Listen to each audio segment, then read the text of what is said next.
We all know the story. Cleopatra, the proud queen of Egypt, facing defeat at the hands of the Roman general Octavian, chooses a swift, dignified death. A servant smuggles in a venomous asp. She presses it to her skin and embraces a final, defiant act of control.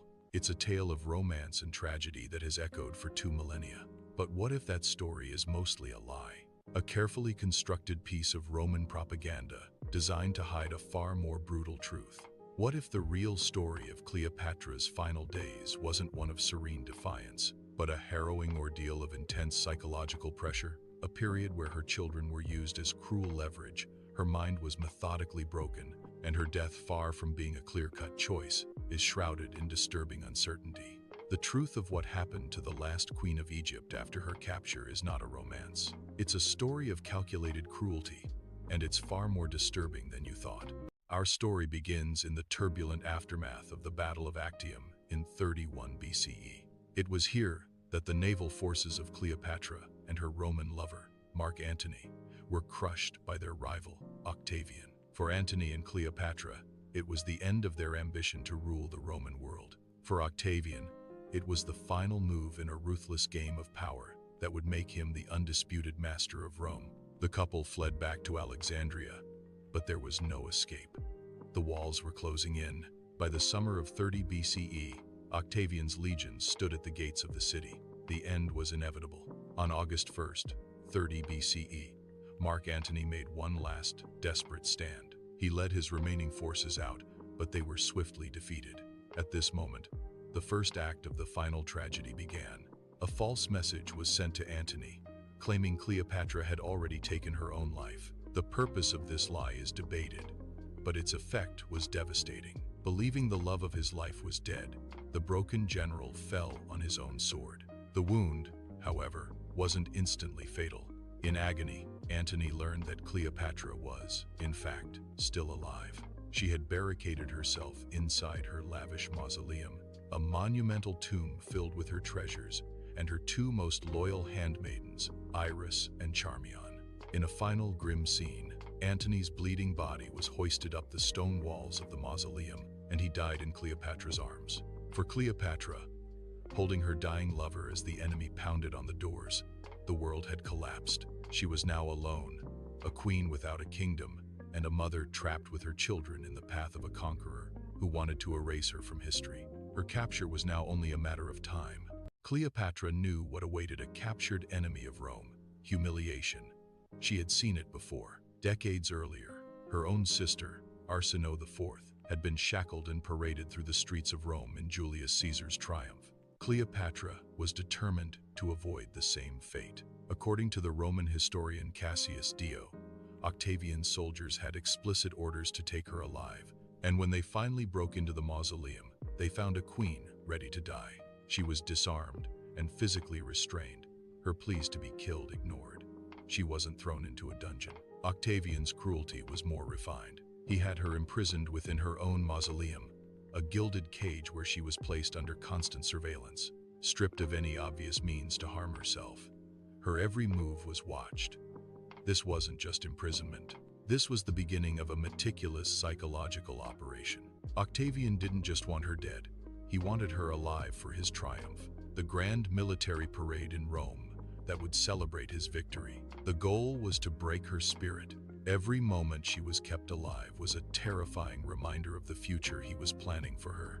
Being paraded in chains through the jeering Roman crowds. For Cleopatra, a descendant of kings, the thought was a torment worse than death itself, a public stripping of her identity, her royalty, and her humanity.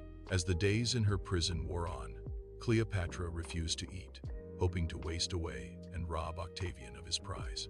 But Octavian possessed a weapon far more potent than chains: her children. Cleopatra had 4 children. Her eldest, Caesarion, was her son by Julius Caesar, and a direct threat to Octavian, who was Caesar's adopted son. She also had 3 younger children with Mark Antony, the twins Alexander Helios and Cleopatra Selene, and the young Ptolemy Philadelphus. Octavian used these children as the ultimate instrument of torture. He sent messages implying that if she cooperated and agreed to be part of his triumph, he might spare their lives. It was a monstrously cruel choice. Her dignity or her children's future. The grim reality soon became undeniable. She must have realized any negotiations were a sham. Octavian never intended to let Caesarion live. As the biological son of the great Julius Caesar, his very existence was a challenge to Octavian's authority. The ancient philosopher Arrius Didymus is said to have advised Octavian with a chillingly pragmatic phrase, "Too many. Caesar's is not good." Trapped, with no hope for her eldest son, and the fate of her others hanging by a thread, Cleopatra was completely broken. She had been a queen for 22 years, a wily political operator, but now she was just a mother, cornered and powerless. This brings us to her death, on or around August 10th or 12th, 30 BCE. According to the famous story, immortalized by Plutarch, Cleopatra made her final move. Dressed in her full royal regalia, she lay upon a golden couch. Her two loyal handmaidens, Iris and Charmian, chose to die with her. Plutarch's account describes Iris collapsing at her feet, while Charmian, struggling for her last breath, adjusted the queen's crooked diadem, murmuring that it was a death well done, and as became the descendant of so many kings. When Octavian's guards burst in, they found the queen dead. It's a powerful, cinematic scene, but it's riddled with doubt. First, the evidence is flimsy. While the writer Cassius Dio claimed 2 faint pricks were found on her arm, Plutarch himself admits that the truth of the matter no one knows. No snake was ever found in the room. Crucially, the account of her own physician, as cited by Plutarch, mentions no asp and no specific cause of death, leaving a glaring hole in the official Roman story. This has led many modern historians to question the narrative. Alternative theories are far more disturbing.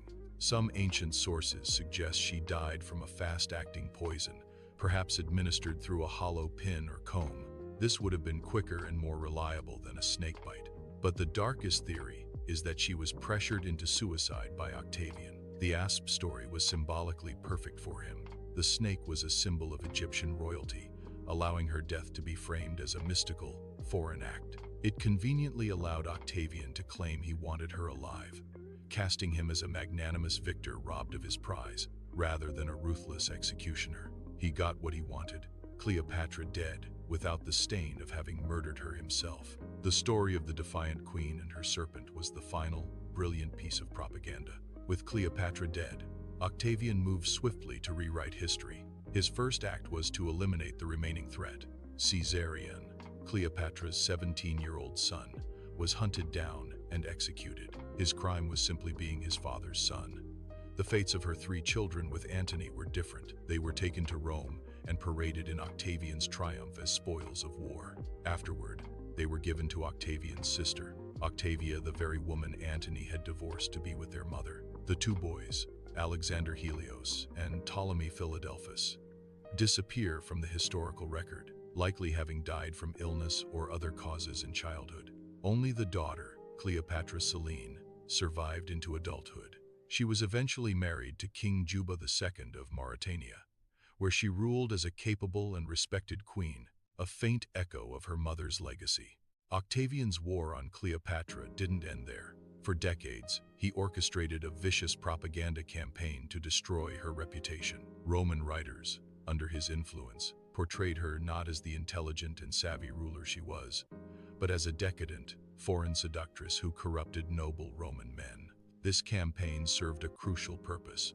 It justified his war against Antony as a noble act to save Rome from foreign corruption, rather than what it was, a brutal civil war for personal power. The story of Cleopatra's final days reveals that true power isn't just about winning battles, it's about controlling the narrative. If you found this look into the hidden history behind one of antiquity's most famous deaths compelling, be sure to subscribe and hit the notification bell for more stories that challenge what you think you know about the past. And let us know in the comments, do you believe the story of the asp, or was it the final masterstroke of Roman propaganda? In the end, Octavian's psychological war was a success. He broke Cleopatra, took her kingdom, eliminated her heir, and for centuries, controlled her legacy. He became Augustus, the first emperor of Rome, and his name is synonymous with an age of power and glory. But history has a strange sense of irony. Despite all his efforts to vilify and erase her, to reduce her to a caricature of a dangerous seductress, it is Cleopatra's name that ignites the imagination. She remains infinitely more fascinating than her conqueror. The queen he tried so hard to destroy in body, mind, and memory ultimately achieved a victory he never could have imagined: immortality.